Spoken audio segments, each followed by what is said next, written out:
Gloire à Dieu. Bien-aimés dans le Seigneur, nous vous saluons dans le nom puissant de Jésus-Christ de Nazareth.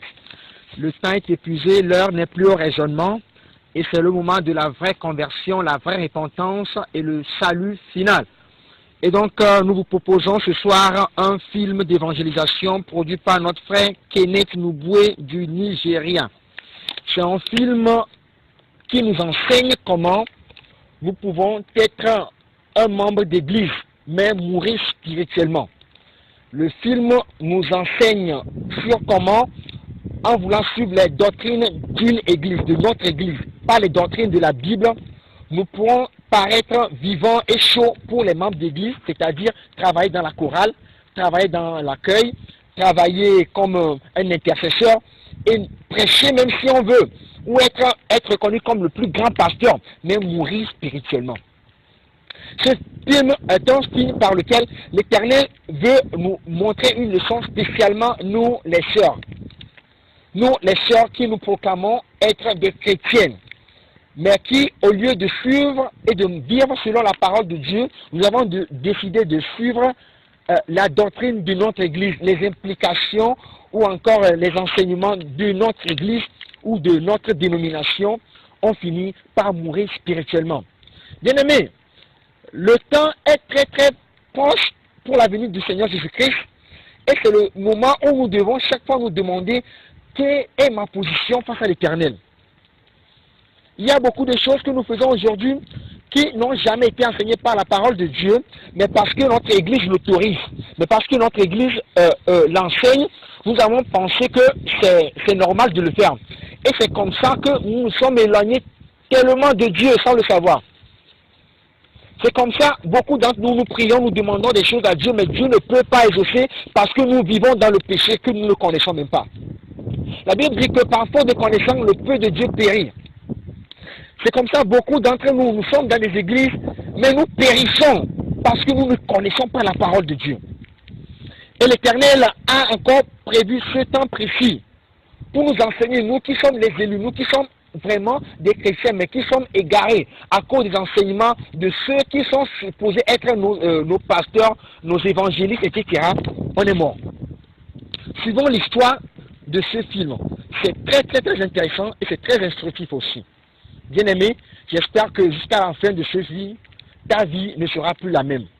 Toi, ma soeur, qui voit ce film jusqu'à la fin, je dis que ta vie ne sera plus la même. Dis-moi Amen. Gloire à Dieu. Que l'Éternel puisse parler à ton cœur aussi au travers de ce film ce soir. Voilà une sœur d'une église de sainteté qui visite une boutique pour s'acheter quelques pagnes et quelques trucs de femmes.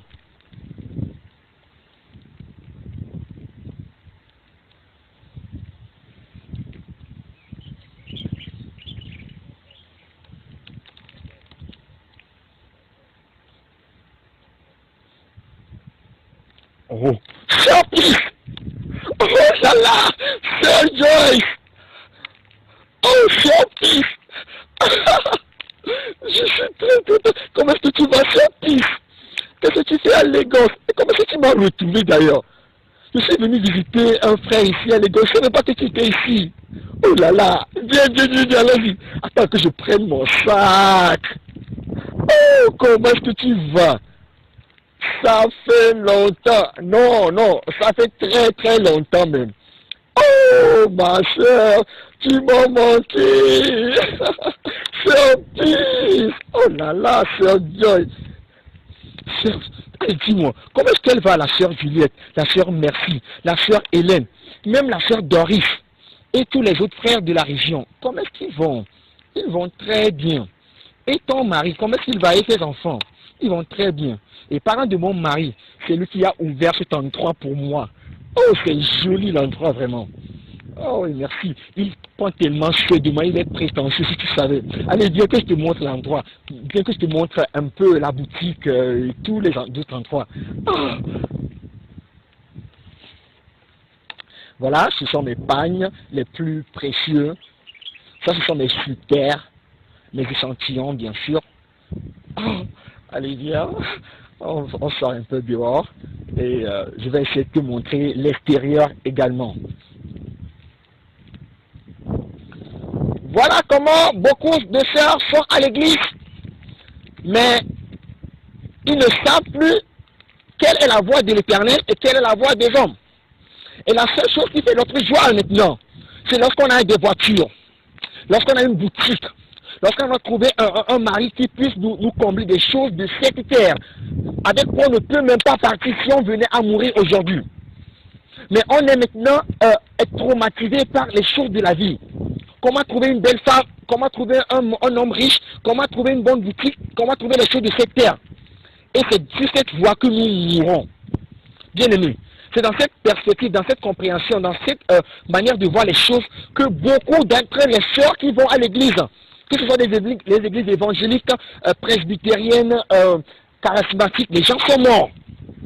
Sœur Joyce, tu sembles m'avoir montré tous les endroits, mais il y a un endroit que tu ne m'as pas encore montré.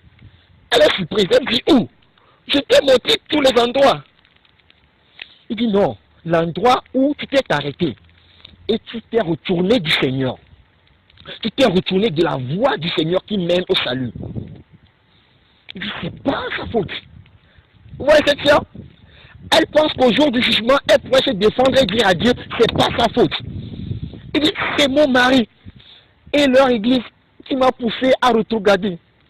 Tu te rappelles, quand mon mari m'a épousé, on s'était convenu que je vais maintenant fréquenter leur église. Et donc, quand je suis allé dans sa maison après le mariage, j'ai commencé par fréquenter leur église. Et j'ai vu tellement de compromis à l'église. J'ai essayé d'appeler l'attention de mon mari. Mais il m'a dit que ces choses n'ont plus de valeur dans l'église. J'ai essayé de tenir ferme à ma conception. J'ai essayé de tenir ferme à la sainteté sans laquelle personne ne verra le Seigneur. Mais mon mari n'était pas du tout content de moi. Il voulait tellement que je sois sexy et que j'essaie de suivre le train de la mode qui est dans son église. Quand je l'ai insisté que je ne vais jamais compromettre à ma foi, je ne vais jamais compromettre à ce que l'Éternel m'a montré comme la voie du salut, il était devenu très fâché contre moi, il ne voulait plus me parler et on a même amené cette affaire devant son pasteur. Le pasteur qui était supposé l'homme de Dieu m'a dit que je suis désobéissante et que je n'écoute pas mon mari. Même sa femme m'a dit que je parais comme une villageoise. Il faudrait que j'écoute mon mari et que je suive le train de leur église. J'ai commencé par me fondre dans mon mariage. J'ai finalement tombé au plaisir de m'habiller pour plaire à mon mari que de plaire à Dieu. C'est là où j'étais mort. C'est là où je suis mort. C'est là où je suis mort. C'est là où je ne sais plus qu'est-ce que je dois faire pour mon salut. T'imagines? Quand j'ai commencé par m'habiller de façon sexy et sexuelle, les hommes ont commencé par me convoiter et à regarder ma sexualité, ma sensualité et à tomber.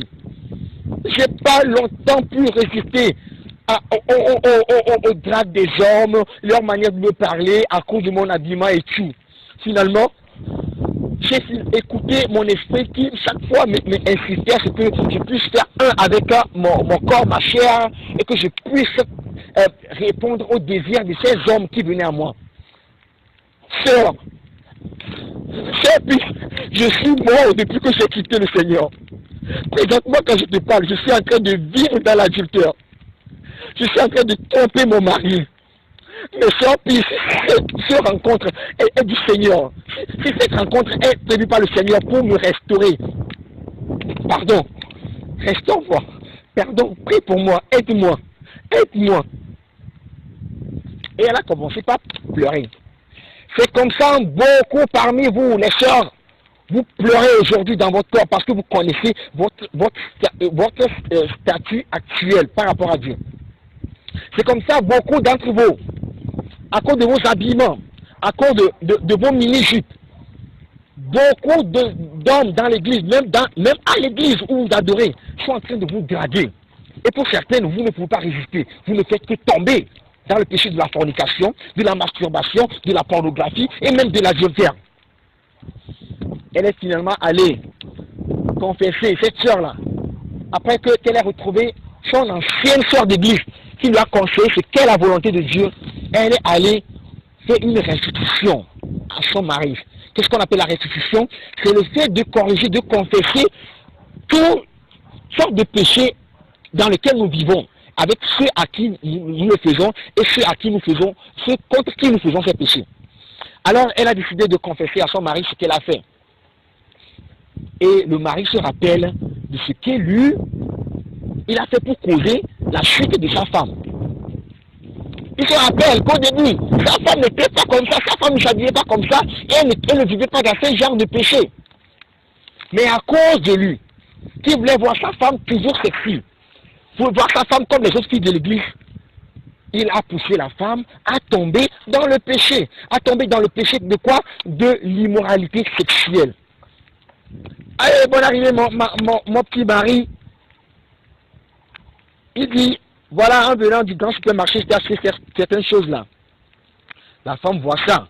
Lorsqu'elle, fraîchement après le mariage, elle était toujours dans sa conception de la sainteté, dans sa conception de se sanctifier, même à l'extérieur, quand à l'intérieur, il dit, attends quoi, les collants? Je ne comprends pas mon mari. Quoi? Attends, pourquoi est-ce que tu as acheté des pantalons et des structures pour moi? Eh ma chère, ces trucs-là n'ont plus de valeur à l'église. Je t'en prie. Je veux que tu sois à la mode pour moi. Attends, donc pourquoi porter un pantalon, c'est être à la mode? Oui. Attends, pourquoi est-ce que tu permets au diable de te faire tomber, même de te tenir contre ta propre femme? Je ne vais jamais tomber face à cette tentation. Je t'ai dit que je ne vais pas suivre le train de la mode qui est dans ton église. Je ne peux pas être amené par tout vent de doctrine qui est dans votre église. Ce n'est pas possible. Je suis désolé. Et la femme est partie. Mais l'homme n'a pas laissé la femme tranquille. Bien qu'elle avait trouvé dans son église ça bien toujours comme ça, et qu'elle a proposé la marier. Après le mariage, voilà comment elle veut que la femme soit. Et beaucoup d'entre vous, ce n'est même pas vos maris qui veulent que vous soyez comme ça. Hein. Il y a certains d'entre vous, les sœurs, même, ce n'est pas vous les maris qui vous poussent, mais c'est vous-même qui voulez faire comme ça. Le mari même vous dit que vous ne devez plus vous habiller comme une jeune fille. Vous êtes marié, vous dites non. Mais si je suis marié, ça ne veut pas dire que je suis une vieille femme. Hein. Je ne suis pas une villageoise. Hein. Et c'est comme ça, vous vous habillez de façon sexuelle et vous tombez dans des péchés. Et puis ça fait quelques jours, tu te comportes de façon étrange. Je ne te comprends plus. Même les endroits où on va ensemble, tu vas ensemble. C'est ce qu'il y a, mon mari. Est-ce que ça te regarde? Est-ce que ça te regarde? Non. Et ça te regardait. Tu devais écouter ce que je te disais. Je dis que je n'aime pas la façon dont tu t'habilles. S'il te plaît, change ton style, ta façon de t'habiller, s'il te plaît. Au moins considère mon statut social. Quoi? Ton statut social. Pourquoi tu veux détruire la vie que le Seigneur a mis en moi? La vie qu'il a achetée avec son propre sang. Le mari me dit, tu n'écoutes pas le commentaire que les gens disent dehors, c'est moi qui l'écoute. Toi là, sois à l'amour, c'est ça le problème qui est ici. Si c'est comme ça, la femme pensait que le pasteur de l'homme, c'était un homme de Dieu. C'était quelqu'un qui peut lui montrer la voie. Il dit, si c'était comme ça, alors c'est votre pasteur. Avant que ce problème ne puisse détruire notre famille. Et l'homme dit, oui, c'est très bon, allons chez notre pasteur. Parce que l'homme sait très bien que leur pasteur, voilà ce qu'il aime. C'est un démon sexuel qui veut voir ses membres d'église s'habiller de façon sexuelle pour que lorsqu'ils seront en train de prêcher, ils puissent voir leurs seins, voir leurs cuisses, voir leurs fesses et être chauds sexuellement. Alors il a accepté qu'ils aillent ensemble voir leur pasteur. Et malheureusement pour cette dame, cette jeune fille de sainteté, lorsqu'ils sont allés à voir le pasteur lui dit, tu es désobéissante, jeune fille. Et qui dit que vous dites que nous sommes des pécheurs parce qu'on ne s'habille pas comme vous. Et la femme du pasteur dit, attends, ton église est une église démodée. Il faut changer ton habillement. C'est ça ce que ton mari veut, c'est ça qu'il dit. Ton mari a beaucoup de statut, c'est un homme considérable dans la ville. Qui veut détruire son statut? Qui veut qu'il divorce? Non. Il ne veut non plus aussi divorcer. Ok? Alors, L'homme se rappelle de comment, de par son désir de voir sa femme toujours sexuelle, il l'a tué spirituellement. Il l'a poussé dans la vipère. Il l'a poussé dans la fornication. Il l'a poussé dans beaucoup d'immoralité sexuelle. C'est comme ça, beaucoup d'entre vous, vous êtes morts, tant bien même vivants à l'église, les sœurs. Toutes les églises sans exception, où la femme est permis s'habiller comme elle veut, pas comme Dieu veut, où la femme est permis s'habiller avec des pantalons, des collants, des petites culottes, et s'habiller, laisser en l'air, porter des choses qui leur servent, qui peuvent dessiner leur forme pour que l'on puisse les regarder et les convoiter. Je vous dis que ce sont des églises de Satan, ce sont des églises qui sont des chemins pour l'enfer direct. Et si vous voulez vraiment être ressuscité, vous devez sortir de ces églises. La Bible dit que qu'est-ce que la lumière a à voir avec les ténèbres? Sortez du milieu d'eux, afin que vous ne participiez pas à leur péché. Bien-aimé, si sincèrement tu es un enfant de Dieu, tu veux qu'un jour, lorsque la trompette sonne, tu puisses être accueilli au royaume des cieux comme par Dieu. Il faudrait aujourd'hui qu'en tant que femme, tu puisses arrêter de porter toutes ces choses sensuelles-là. Et que tu prennes une bonne décision de suivre l'Éternel. Que l'Éternel vous bénisse, qu'il vous fortifie, vous qui prenez la décision de le suivre, de lui faire plaisir, que de faire plaisir à vos petits amis, que de faire plaisir à vos pasteurs, à votre église, à vos amis, à votre famille et à quiconque, que l'Éternel vous fortifie, afin que quel qu'en soit le train de votre église, quel qu'en soit ce que vous dites les hommes, quel qu'en soit ce que les amis ou encore les gens de votre entourage veulent de vous, vous puissiez prendre la bonne décision de servir l'Éternel dans la sainteté et dans la sanctification. Soyez bénis lorsque vous préparez votre âme pour la venue de notre Seigneur Jésus-Christ. Amen.